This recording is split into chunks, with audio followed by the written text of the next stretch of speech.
everyone, and welcome to the Able Voices podcast. I'm Dr. Rhoda Bernard, founding managing director of the Berklee Institute for Accessible Arts Education and the assistant chair of the music education department at Berklee College of Music.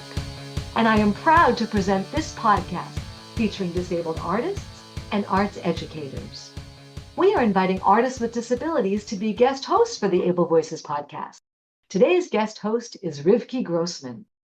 Rivky is a New York City-based singer-songwriter, recipient of the New York Arts Grant, has been nominated for the IMEA Awards, and has been selected for the New York Musical Theater's top female finalists in 2022.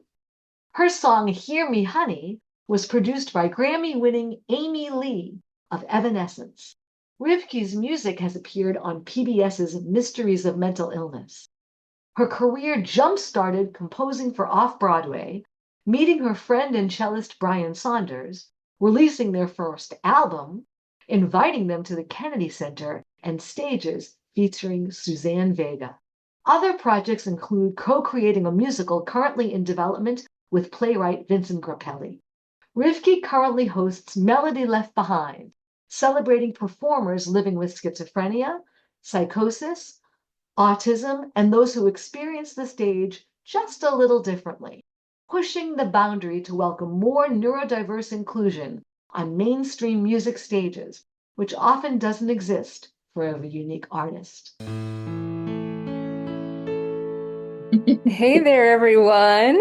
Welcome to the Able Voices podcast. I'm your guest host today, and my name is Rivky. My pronouns are she, they. I'm queer, non-binary, light-skinned, with auburn short hair and beautifully flabby around my tummy and hips. Thanks so much for joining us as we continue to celebrate and spotlight disabled artists. I'm a disabled artist myself, and I'll be speaking with disabled artists. And today on our segment, I'll be introducing you to a wonderful artist who goes by the name Mx Enigma. But before I bring Mx Enigma onto our show, let me just give you a bit of background on this artist. Mx Enigma is a queer Mizrahi mixed media artist in New York City. They graduated from Brooklyn College in 2017 with a BA in Media Gender Studies. In 2022, they began pursuing their MA in Applied Theater at CUNY SPS. Their work focuses on the intersections of queerness, American culture, and interpersonal relationships.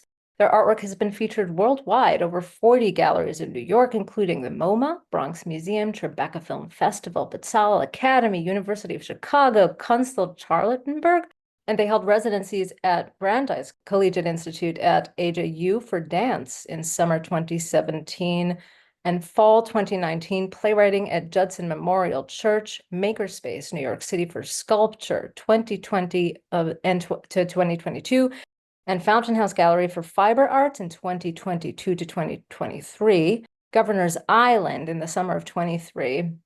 And during 2019-2020, they worked with NYPL on a play production of L'chaim to Dykes on queer ex-Hasidic women who are struggling with their custody battles. They've held fellowships at BAVC, Media, RealWorks, Groundswell, the Center, PEN America, and National Queer Theater. Wow. Hi. Hi. Mx Enigma. Welcome to our show. How's it going? Thank you for inviting me. I'm Mx Enigma. I'm sporting aquamarine hair, and I have a red floral kimono. I am olive skin toned. I'm wearing ceramic earrings. I'm non-binary. I use they, them pronouns, and I'm based currently in Roosevelt Island. Beautiful. Firstly, does your name have like a backstory that you want to share? Sure. I went through a lot of journeys and transitions in my life, and there's often been a struggle of finding a path that was felt right for me. I don't remember exactly how I put the two words exactly together, but I remembered I was inspired by Mix Justin Vivian Bond, a well-known performing trans artist who used their prefix in their name. And I was experimenting with my prefix and my pronouns as well a few years ago. And I really liked the word enigma because for me, it felt like to be certain with the uncertainty, and or other people, or I'm certain with my uncertainties and other people are uncertain with it, and putting it together about creating an identity of this journey that I am, of someone who is ex-Orthodox, someone who's queer, someone who's an artist, someone who's paving their own way and creating a non-traditional path, and not always having to be sure about what is the right brushstroke to take or the right path to take. Oh, wow. I love that. I love the kind of like solidity, even in the word enigma, that you kind of found a way to make that work for you.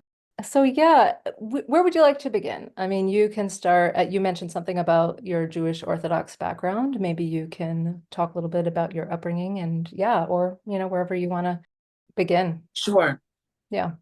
Well, I think, for many years I was hiding my Jewishness out of fear of not only anti-Semitism, but I also didn't want to be labeled as just a Jewish artist or just a religious artist.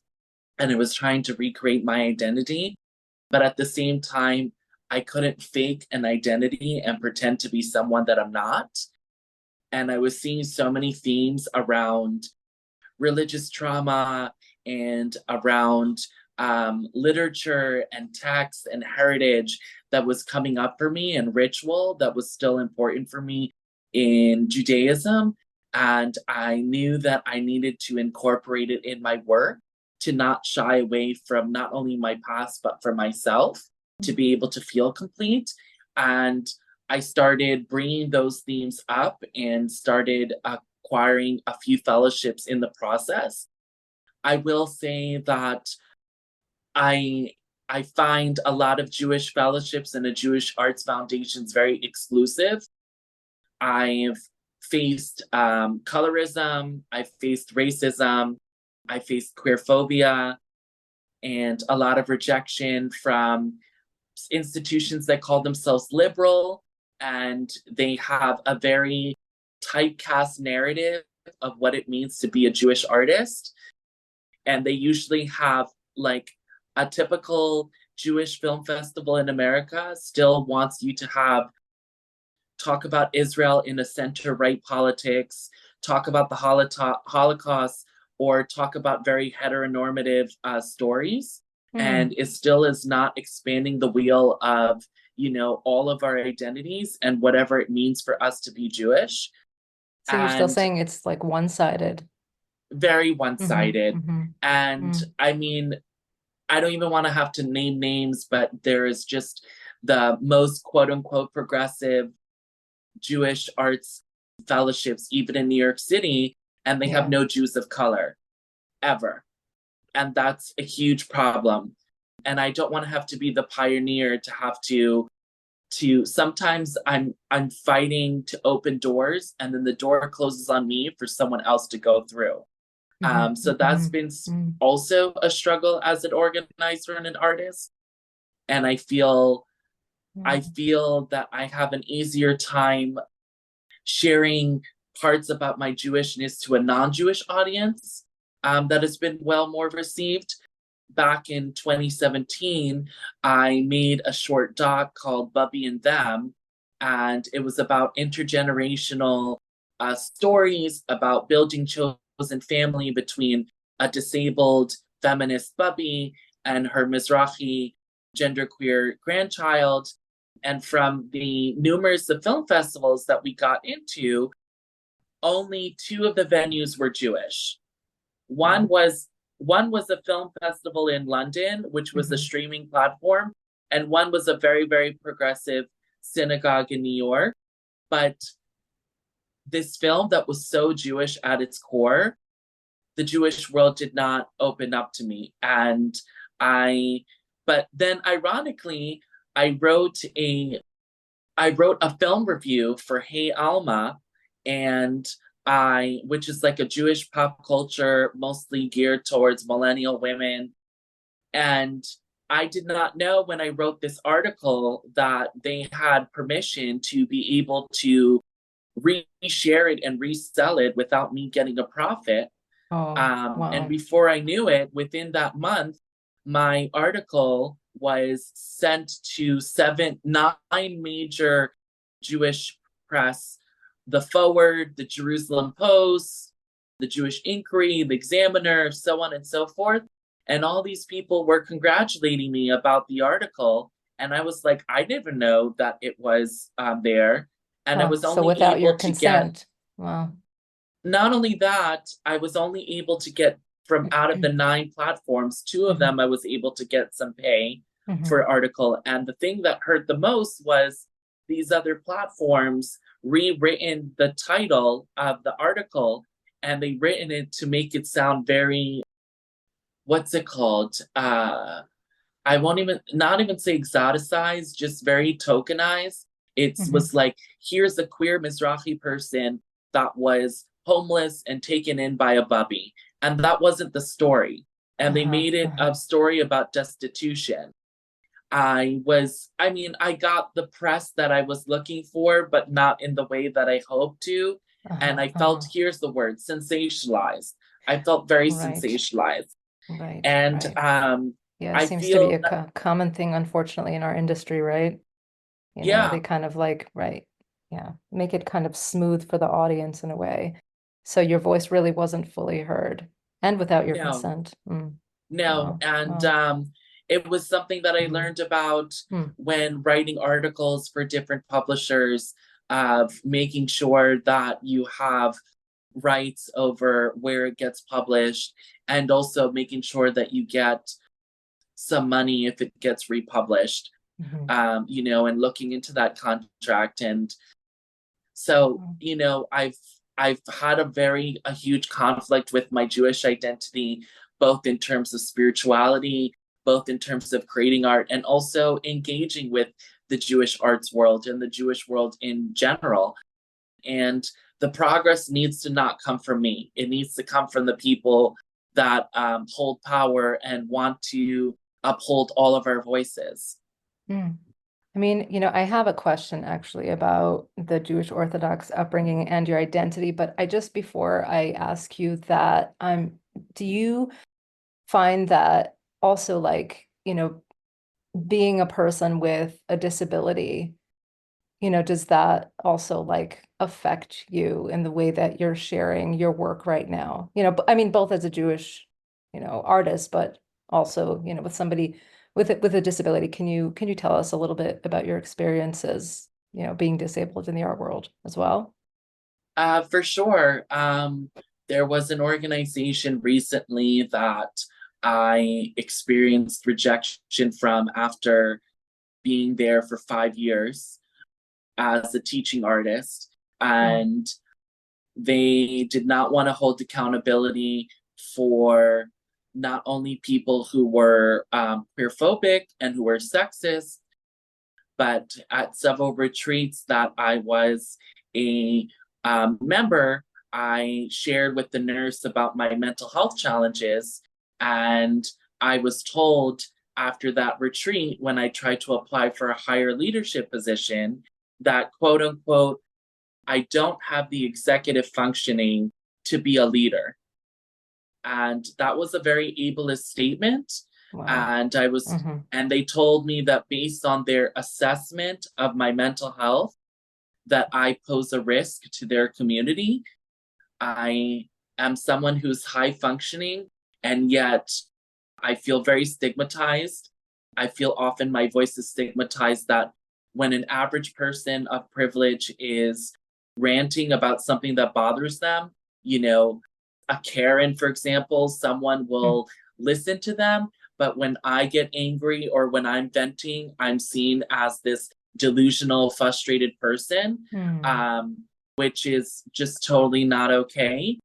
And when I experience trauma and when I experience rejection and when my body is debilitated and when I'm feeling lonely in my studio, I cannot create. I literally, physically and mentally, emotionally cannot create.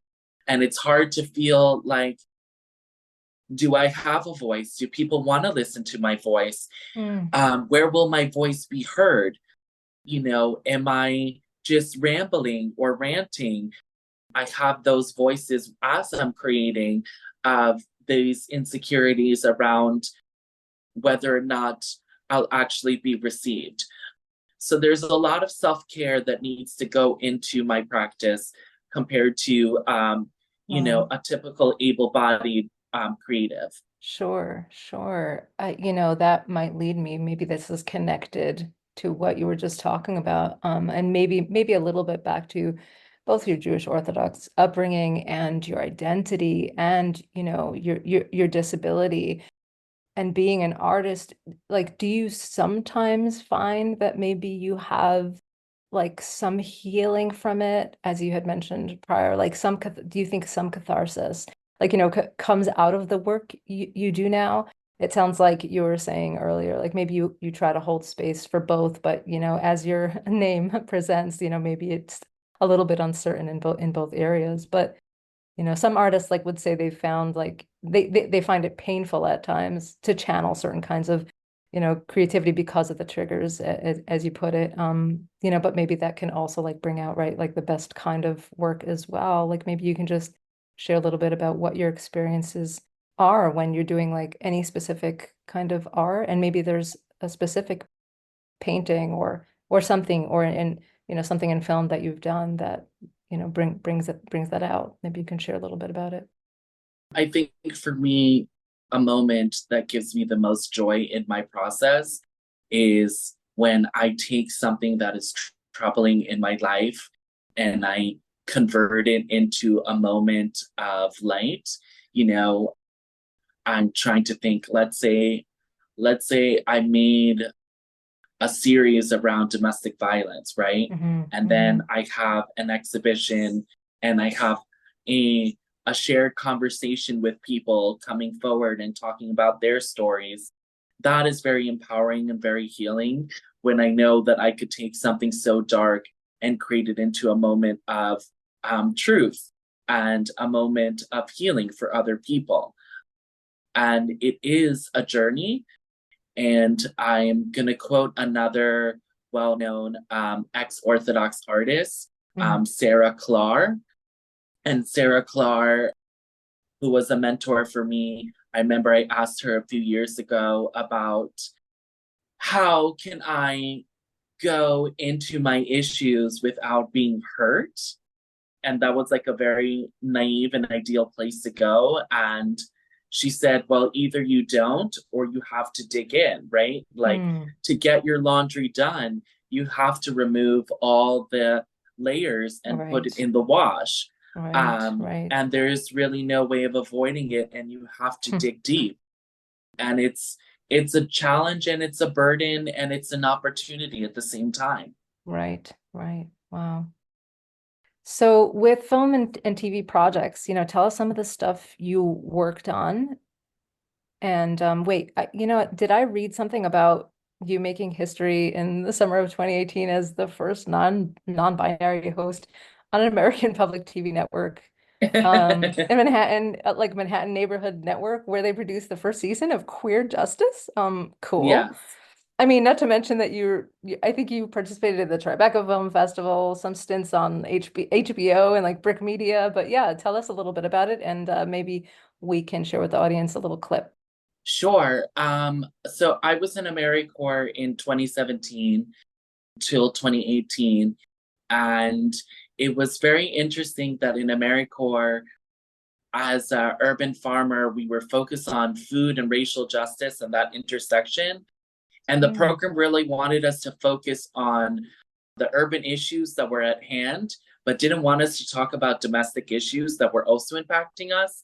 And we were concerned with the rise of Trumpism as a mostly people of color cohort, people from public housing who feels oppressed and at a disadvantage because of a rise of Trumpism. And we were told that we were not allowed to have a voice about politics. And I thought it was kind of bullshit. I thought, like, how could you expect us to serve disenfranchised communities and not be real about how the national elections is impacting people's lives? And I was working as a fellow at Manhattan Neighborhood Network, and I really felt empowered to share my voice and my story. And I approached the producers there and I gave them a pitch and they gave me a green light. And I made a show around, various domestic and international queer issues. And it was 5 episodes. And I helped everything from the logo to the set design, to the editing, to the questions, to picking out the interview. And we were only working with a budget of less than $2,000. Wow. Which and you were was able to tap into like your multi-skill set, which is great. And I was able to be glamorous and be colorful. And I think as both people who are non-binary, I think it's really important to shed light that, the American TV public is still very conservative in the way that people dress and the way that people appear, let alone there's a lack of people of color, there's lack of women, there's barely any trans and non-binary people. But, it's 2024 and time for change. Time for change. And we need the representation that is for all of us. And even it was a small little show that I felt very proud of, I was able to meet a Black trans woman named Imara Jones, who was working on her own little show called The Last Sip in the same building of Manhattan Neighborhood Network. And she actually was able to take her show to the road and became an international success. And she focuses on trans advocacy and criticizing organizations that target the trans community. And was really powerful and beautiful to get to meet another media maker there who was taking her passions and her authenticity wherever she goes. And so, all right, here's the clip. Welcome back to another episode of Queer Justice. I'm your host, Jacques Daniels. I'm a non-binary producer at the Youth Channel through Manhattan Neighborhood Network. Today we'll be covering the topic of global queer censorship and how LGBTQ content in the media that is trying to promote tolerance, acceptance of diverse people, and empathy is being censored increasingly by governments all over the world and being labeled instead as propaganda and blasphemy. As always, I'll be providing you terms, findings, and experts that will help you understand this epidemic. Know that by watching Queer Justice, you are never expected to remember everything, so please do reach out to us for any questions. So some people may ask, why is queer justice important? It's important to know that not every community is accurately represented in the media. I was inspired to create this show out of the need to accurately represent my community. 7 days a week, the darkest hours. This is Jacques Daniels, In a magic field, we let it all out. and welcome to Queer Justice. And how can we find more online? Where can people find your work, including those? So usually I have my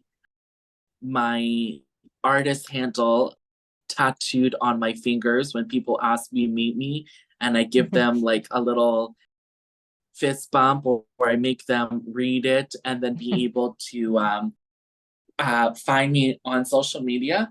But anywhere on social media as mx.enigma, YouTube, Behance, Instagram, Facebook.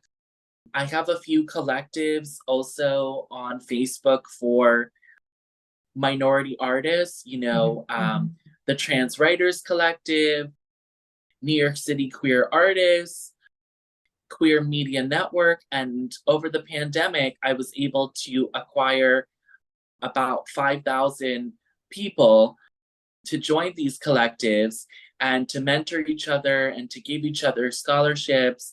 And to tell each other about places that are affirming, because even in the arts world, if you have a disability, if you're a person of color, if you're a queer person, You don't want to just be presented by venues that represent your identity. You want to be able to walk into any door and say, here I am.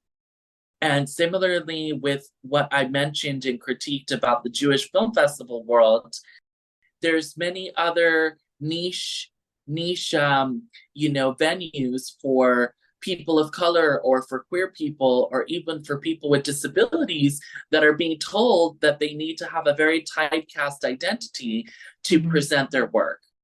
It's like, who are you to tell me that X is the only way to be disabled and Y is the only way to be queer and Z is the only way to be Black? We come in all hues and expressions and bodies, and we are still being limited by these niche venues who are not allowing us our totality of freedom of expression. Yeah. There shouldn't be the specific rule book, so to speak. Yeah. And you're saying you have those resources where other people can find those kind of niche venues or any kind of venue to be able to share their work. Is that what you're saying as If well? they That's reach out to amazing. That's reach amazing. out to me, I'd be I might happy check it to. out. Great. So, are you currently working on any projects like this past season or this summer that you're super excited about? Maybe you can share something that's like especially meaningful for you that you've been doing right now. I've been doing a lot of traveling and I've been doing a lot of self-care. I recently went to Israel, Palestine, and was working with displaced youth Wow. and providing social services through a creative means. I'm in the process of going to Berlin and for the first time, and I'm working with coexistence interfaith organizations there to do, egalitarian arts and crafts art salons that are mixed in a Shabbat tradition. So this is me bringing a wholesome movement of all parts of me. It's also going to be a learning curve and a challenge to go to Berlin as a third generation Holocaust survivor and exploring Germany and like contemplating and creating. But I'm ideally trying to expand my market, and I want to be able to go outside the New York City bubble and be able to present in other arenas and other metropolitans. Wow. I mean, it sounds like you're doing absolutely incredibly like impactful work that, also brings communities that are not often seen together, like to try to kind of unite those forces, which is, oh my God, it's like so important for our time right now. So that's commendable. And I just love the way you're pointing out self-care like through all of the projects that you've been doing, that's just something that we don't often hear about, especially with, in our industry generally. It just seems like it's not, burnout is like the key phrase often and not so much self-care. So that's pretty important. So as we begin to wrap up this really lovely segment, I feel like there's so much more that like we could talk about, but and maybe we can hang out afterwards to figure that out. But might you have some advice you'd like to share with some of our younger disabled artists, disabled LGBTQ plus trans non-binary artists who might just be starting out in the world and maybe somebody out there that would appreciate, something, as you're navigating right now in our current culture, like maybe you can share a little bit about some things that have helped you. I'm going to take the famous American adage, if you build it, they will come, right? And Love that. if you see some sort of community space that is not made, that is not intersecting all parts of you, create it. And even if it's just for a few friends, that's how I started out. And then you go from there, and then you find a community partner, and then you find a grant, and then you go and you grow. And there's so many collectives out there that you could join that are already doing work like you, that you don't have to reinvent the wheel. There's really power in numbers. So don't feel like you have to do everything by yourself. And most importantly, know your worth, right? If there is an institution that is not willing to pay you, say no, right? Being able to wait and budget and, basically, market yourself to where you feel that you are deserving of being paid for your services is important, right? Because it is your time is money and money is honey. That was great. Yeah, and it's really commendable, that you keep going as well. Hate in our culture, unfortunately, can bring you down and make you feel like sometimes the world is against you, right? Yes. And you seem to be continuously rising, I mean, even, with your hurdles and, trying to kind of be mindful of your self-care, you extraordinarily continue to make those choices to share your story, even in the face of that. So, thank you. Love So trumps hate, love trumps hate, love trumps hate. And in community, we find love. Yes, yes. Mx Enigma, it has been such a pleasure having you on our show. Thank you so much for Thank making the you. time. Thank you so much for Of taking the time course. today to speak with us. So to follow more of their work, you can again follow them either on, was it Instagram at mx.enigma, just how it's spelled, right? Mm-hmm. And www.behance.net/mx Enigma. Thank you all for tuning into the Able Voices podcast, and please do join us next time to hear the latest on these wonderful up-and-coming artists living with disabilities who are currently making incredible change and impact right now in the creative industry. And here's to looking towards a future where disability and arts and culture is simply just part of the norm. My name is Rivky. We'll see you next time.